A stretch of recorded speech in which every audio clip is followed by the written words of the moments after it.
You hear it a lot in the first month or two of a new season, when Andrei Vasilevsky allowed 3 goals or more in 4 of his first 5 starts. Some may have been asking why one of the world's best goalies wasn't playing to reputation. But stress out about it? Not too early. When the Maple Leafs won just 2 of their first 7, had a power play that couldn't score, and allowed 7 goals against a depleted Penguins squad, it was understandable to the group. But panic? Too early. Speaking of putrid power plays, Vegas has inexplicably struggled for some time now, and this time it contributed to a slower than normal start for the perennial contender. But so did injuries. With a number of core players out, they'd get more healthy. Jack Eichel is now on the horizon, and so, yeah, it was too early to draw any negative conclusion about the Golden Knights. Each of these 3 cases has already gotten sunnier, with Vasilevsky running a sub-2. OOGAA in his most recent 6 starts, the Maple Leafs winners of 3 straight and 8 of 10, and Vegas on an 8-2-0 run of their own, seeing Mark Stone return over the weekend. But when isn't it too early to get real? Is it the official quarter mark, 20 games in? Is it the slightly less official quarter mark, American Thanksgiving, which is just over a week away? We're at the point now where a bad run in October and November could be something to worry about. Toronto, Tampa and Vegas had recent history that supported reason to be optimistic about the course correcting. But these teams are far less certain at this time. It's a red alert after the Canucks dropped 3 road games in a row by a combined 19-6 score. The Thursday and Saturday losses was the first time since October 30 and November 1, 1997 that Vancouver had back-to-back games allowing 7 goals against. 3 days later those Canucks fired GM Pat Quinn, and 10 days after that the coach, Tom Renney, was gone. This year's Canucks followed back-to-back 7-goal losses with a 5-1 defeat to Anaheim. So what do the Canucks do now? Current head coach Travis Green just signed a 2-year contract extension in May, and the team could have let him walk at that point. It was a vote of confidence not only for the coach, but the GM who hired him and preferred to keep Green after a 2-3-2-9-4 season that placed the Canucks at the bottom of the Canadian division. Last year was difficult to measure, especially since the Canucks were hit so hard with COVID and faced an extremely condensed schedule for the home stretch. But even before that they had been inconsistent and started much the same they did this season, 12 points through 16 games. They actually had one more win at this point last season. They were supposed to compete in the Pacific Division again, and, sure, not all the stars are clicking yet. Elias Pettersson has 3 goals and 9 points in 16 games, Brock Boeser 4 goals and 8 points in 13 games. So some of this might naturally turn around with better luck, but time is running thin to wait and hope on that. In the last full season we had 2018-19, the final playoff seed in the Western Conference qualified with 90 points. These Canucks would need 78 points in their last 66 games to reach that mark, let's say a 3-5-2-3-8 record. And it's probably going to take more than that to get the last spot in 2022. Vancouver heads home this week and has a couple of days off with a mountain of questions and uncertainty before their next game Wednesday against a Colorado team that just hammered them 7-1 last week. It's crisis time, so what will the owner choose to do? Is it the coach, the GM, player personnel, or will a lack of action bring out the Boo Birds for Wednesday's game? Even worse than the Canucks, Montreal has started 4-1-1-2, the second lowest points percentage in the league, and they dropped 2 more roadies on the weekend, one in Detroit and one in Boston. This hot seat situation is vastly different than Vancouver's, though. For one, the team just reached the Stanley Cup final last season, so there is something substantial to hang their hat on. Their most important player and MVP, Carey Price, has been on the sidelines all season to look after himself, so we don't have full view of the Habs really. Head coach Dominique Ducharme received a 3-year contract after guiding the team as the interim boss last season. The closest thing to a hot seat situation here might be GM Mark Bergevin, who is in the last season of his contract, and though he had made a case for a substantial extension, now that's maybe less certain. The two sides weren't expecting to get a new deal done during the season anyway. The thing is, there might be no easy fix to this roster if it is fatally flawed. 9 players are signed through at least another 3 seasons beyond this one, and most of them are the higher-paid players on the team. The Habs may see this thing out regardless, but closing in on the quarter mark they are settling much more into the Shane Wright race than anything close to a playoff one. Absolutely dreadful, but hot seat. Nah, this was the plan. It was clear the Coyotes were tanking the season and eyeing the top draft pick, though the degree to which they've been dominated hasn't been a good look for the team or league. Since getting their first win of the season against expansion Seattle, Arizona has dropped 3 more, the latest a 4-1 loss to Nashville. Arizona is now 1-3-1, which could have them on an historically awful trajectory. Remember the 2016-17 Colorado Avalanche, the worst team of the salary cap era? They finished 2-5-6-4 for 48 points. But even they started 7-8-0 before going off the tracks. Right now the Coyotes are on pace for a roughly 16-point season, which would be even worse than the 1974-75 Washington Capitals that went 8-6-7-5 for 21 points.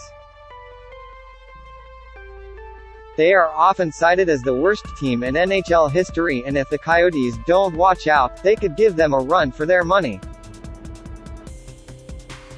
A popular bounce-back pick, like Vancouver, the Dallas Stars experienced some difficulty off the ice last season, with pauses due to a COVID outbreak and a devastating local storm. Their back end of the season was extremely compressed as well, and even though it was a tough uphill climb, the Stars still made a chase of it and hung around the playoff race late into the season. 2 years ago they were in the Cup final and mixing in with the vets on the league's second oldest team were youngsters like Roope Hintz and Jason Robertson. Their team defense was one of the most suffocating in the league, and they added Ryan Suter to it in the summer. So, it figured, they could get back on track, with things returning to comparative normal this season. After being one of the best 2 or 3 teams at defending against shots, and especially high-quality shots, at 5-on-5, Dallas has fallen down those rankings early this season. And their offense, which hasn't been their strong suit the past couple of years, has sagged even further to 29th in the league so far. Incredibly, they are the only team that hasn't won a single game in regulation. Even Arizona has done that. Changes have already been made. Blake Comeau and Tanner Kero were put on waivers and sent to the All. On Saturday night, Jeff Marek reported assistant coach John Stevens was no longer on the bench, moved to an upstairs view. Head coach Rick Bowness, who got the promotion when Jim Montgomery had to step away, signed his 2-year extension prior to last season and could find his way onto the hot seat before long. We've seen a players-only meeting, we've seen roster changes, and now it's time to see some results. A 5-2 win over Philadelphia on Saturday is a good start. It's not necessarily over for these teams, though we're pretty confident the book is closed on at least Arizona. Remember in 2018-19 the St. Louis Blues were 30th in the league by standings points on Jan. 1 and then turned it all the way around into a Stanley Cup championship. That is definitely not the norm though, and it's time to ponder how to fix the slowest starters in the league. Connor McDavid's impressive rip-up the career points list continued over the weekend, with another milestone hit at rapid historical pace.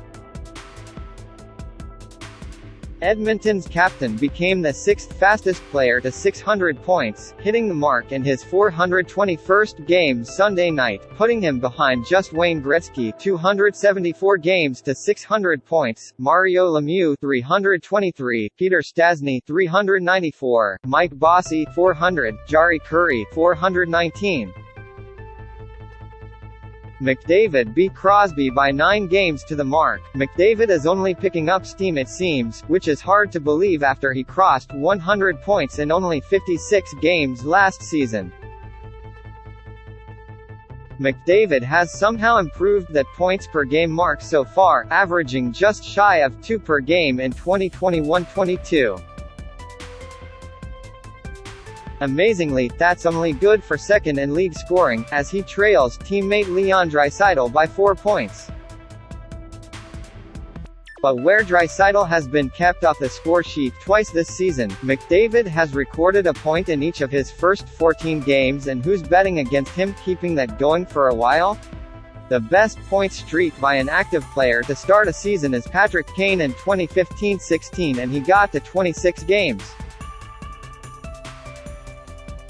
The best point streak to begin a season ever? Wayne Gretzky of course, and McDavid has a ways to go to get to know. 99's run of 51 games. PK Subban is in further hot water after another slew foot incident on the weekend, this time against New York's Sammy Blais. Could a suspension be incoming? The Devils' defenseman has already been accused of slew-footing 3 times this season, in the preseason against Ryan Reeves, receiving no supplemental discipline. In October he was fined $5,000 for an incident with Milan Lucic, and a week later, Subban was fined $15,000 for tripping Anaheim's Trevor Zegras. A lot like the Reeves one that I saw, Rangers coach Gerard Gallant told the media after Subban's latest. Will this cross the line into suspension territory? Blais left the game with a knee injury and could miss some time. If you haven't yet indulged with some Battle of Florida action, you're doing yourself a disservice. As the Florida Panthers rise as a possible contender, the Tampa Bay Lightning are still there, and now we've got a recent playoff history to draw on, too. Saturday's was a 3-2 OT decision in Tampa Bay's favor, and it was a show of all things: great rushes and offensive chances and fantastic goaltending at both ends of the ice. If Sergei Bobrovsky is really back, as he's looked to be this season, the Florida rivalry can hit another gear. Now, the Panthers have to be careful here as they hit the first bump of their season. They have now lost 4 games in a row, 2 of which came in regulation. The Lightning didn't start fast, but have gone 5-0-2 in their past 7. The champs got back on track quickly, as a true contender does. The Panthers play the Islanders, Devils and Wild at home this week, and will be tested to show they are among the top tier. Small, but significant, update: Troy Terry keeps going and has now recorded a point in 14 straight games, matching Connor McDavid for the longest active run. His center, Ryan Getzlaf, has now surpassed his point total from all of last season. Ya would say he's back. Point 1, Edmonton Oilers, 1-1-3-0. The power play is still a ridiculous 41%. Draisaitl and McDavid are unstoppable, and Jesse Puljujarvi has been a great early season story as a point-per-game player. The downside to the week was the news that Mike Smith had suffered a setback in his injury and left the road trip, which wraps in Winnipeg on Tuesday. Mikko Koskinen, after a great start, has allowed 12 goals in his past 3 starts, all wins. Something to monitor. Point 2, Winnipeg Jets, 8-3-3, have gotten at least a point in 11 straight games, and Mark Scheifele finally got on the board in a dramatic way Saturday, scoring his first of the season in overtime. The penalty kill is a sore spot, though, with just a 65.8% kill rate. 3. Toronto Maple Leafs. The 1st of May 10, a bumpy start has been washed away with a 6-1-0 November so far, in which the sleepy power play has awoken with a 41.2% success rate. The lines were jumbled on Saturday in the second half of a back-to-back, and though it wasn't always the smoothest, the only thing that matters, the result, was. Now it's about making this a normal. Point 4, Calgary Flames, 8-3-4, a head-to-head loss to Toronto on Friday has to bump the Flames down these rankings a bit, but that's no intended knock on the Flames, who have been playing good hockey. They got the 2 points they needed Sunday against a COVID-depleted Sens lineup. And don't look now, but following Oliver Kylington, another unlikely story is developing in Calgary as backup goalie Dan Vladar put together 2 good games, going 1-0-1 against Toronto and Ottawa on the weekend with a .969 save percentage. Point 5, Montreal Canadiens, 4-1-1-2. A little bit of bad luck contributed to this weekend's results, but it feels like a long road back for the Canadiens anyway. It's all about the small victories these days. Ryan Poehling got on the board for his first of the season Saturday, and Michael Pezzetta, a 6th-rounder from 2016, followed with his first on Sunday. The downside coming out of the weekend is that goalie Jake Allen is day-to-day, so the Habs are down to Sam Montembeault and Caden Primo for the time being. 6. Ottawa Senators, 4-1-0-1. The league is doing the Sens no favors by running them out there nightly, even with 10 players on the COVID protocol list. We saw how taxing it was for teams to deal with COVID outbreaks last season, and although everyone on the Sens is vaccinated, the challenges remain immense as a lineup gets pieced together. Saturday's win over Pittsburgh was a monumental effort, and the following 4-0 loss to Calgary the very next day completely understandable, not that the team is in the business of making excuses. 7. Vancouver Canucks, 5-9-2. For an organization in crisis mode, there is nowhere else to rank the Canucks but at the bottom this week. Buckle up for what could be a wild ride ahead. Hall of Fame induction ceremony is Monday night in Toronto. Congrats to the 2020 class for finally getting their day. Ken Holland, Builder, Kim Street-Pierre, Doug Wilson, Kevin Lowe, Jerome Iginla and Marian Hossa. Who will have the speech of the night? When the Blues were navigating their own COVID situation, they appealed to the league for salary cap leniency to give them more flexibility for player call-ups, but that didn't come. One thing that would have allowed them to do was bring up 23-year-old defenseman Scott Perunovich, who is tied for the all-scoring lead in his first year out of college. Well, the 2018 second-rounder was finally called up Monday morning, so keep an eye out for his debut this week. The Blues host Arizona Tuesday and San Jose Thursday. Perunovich was named USA Hockey's College Player of the Year in 2020.